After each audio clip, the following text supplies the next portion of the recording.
You look at the Olympic Stadium, it was built to showcase the triumph of the Aryan race. And a few weeks ago, the German Cup final was played there, and the team that won, which came from Munich, the city where the Nazi Party was founded, they had a team filled with Muslims and blacks and Latin Americans and Slavs. You look at the building that used to be the Reich Ministry of Aviation, where they planned horrible bombing raids on cities in Britain and Eastern Europe, and now that's the Federal Ministry of Finance, which distributes money that helps bail out those same countries and to build a really great nation. And I think that no matter how bad things can get, a nation can always change, and Berlin has shown that. And when we went to a synagogue in Berlin and prayed there, it was really special because it feels like the nation of Germany has done a 180, and it's really wonderful to see that happen. And we're talking about teachers and students and everyone coming all together, and one of the things that happens as a teacher is you give out all year, and it's hard to bring it back in.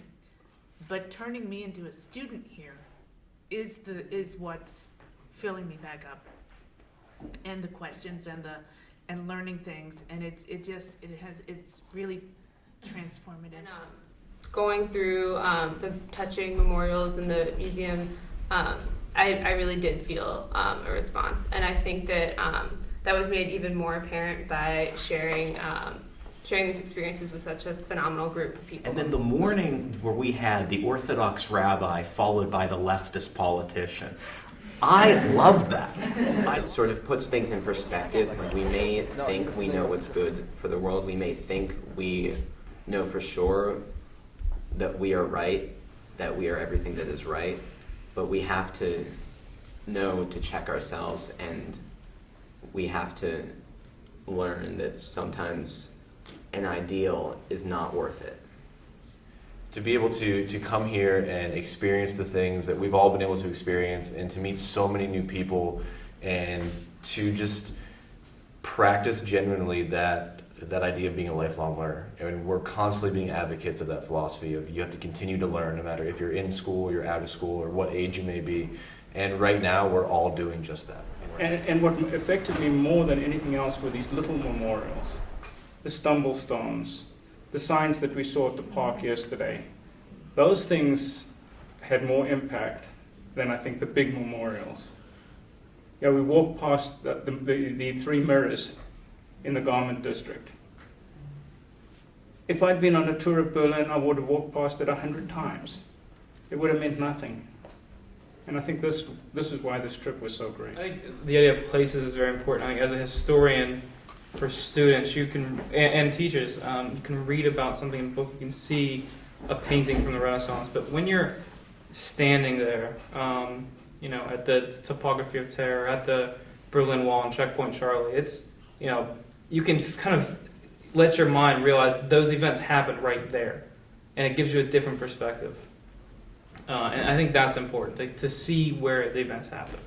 On a serious note, it's important to get a whole range of views. Okay, it helps us define and sharpen our own views. Okay, and it also opens us up to other views, which I think is maybe the most important. I've never really felt like I had a right to feel personally about the Holocaust. And after being here and standing, on the train platform where the Jews were taken out, and that was very moving. And becoming, part of this new community, although I would never ever presume to say I understand how people feel who lost family.